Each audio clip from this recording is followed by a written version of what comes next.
as popular as Harry Potter or Transformers, but there are some good movies out this weekend, and Ryan Painter with In Utah This Week is here to talk about them. Okay, Ryan, first let's talk about funny people. This has some big names. It does. You have, Adam Sandler, Seth Rogen. It's a Judd Apatow film. So there are a lot of things going for it initially going into it. Unfortunately, it's 2.5 hours long. And that's just simply too long for this film. It does have some very funny moments. Okay, so what's the plot?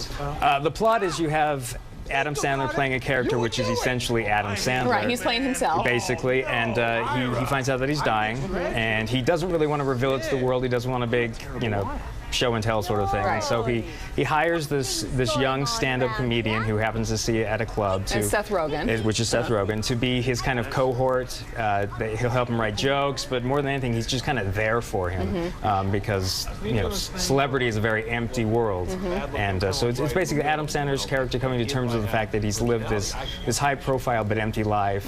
He wants to go back and apologize to the woman that he once loved but cheated on, and that sort of thing. Oh, okay. And now I saw the previews, and it said that at one point he finds out he's not going to die, and that's probably where the next 45 minutes takes place. That actually happens pretty well. Yes, that's probably about accurate. Okay. It's the sort of thing where the problem is that Seth Rogen's character is also very interesting, probably too interesting. He's the kind of character you want to know more about, whereas Adam Sandler's character is a little kind of one-sided, bitter, angry, that sort of thing. And so they do try to do a lot with Seth Rogen's character, but what happens is, while they try to tell the two stories, they don't really ever tell one or the other the way it should be told. Okay, thumbs up or thumbs down? I would say if you were interested, go see it, definitely. It's raunchy, you say. It's rated R. It is very raunchy. It's rated R, but it is worth a lot. Okay. All right, and then one that you loved is the next one. Yes, 500 Days of Summer, which I originally saw up at Sundance. Loved it up there. Was actually nervous to see it again because who knows what time does. You might go into it and you might hate it. Right, and then you loved it so much, and then you have to say it wasn't that good. But actually, I still love this film. It's kind of an anti-romantic comedy. It's got a lot of the romantic comedy elements in it, but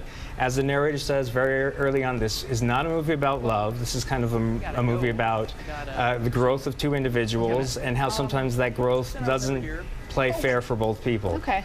Okay, well, that's great. So you definitely would recommend that. I highly recommend it. Okay, so also Urban Dorothy, which we don't have time to talk about, but a delightful documentary about just beautiful art collector people that are regular people. Oh, cool. It's great. Okay, Ryan, thanks a lot. And you can check out Ryan's stuff in Utah This Week, guys. All right, thanks, guys.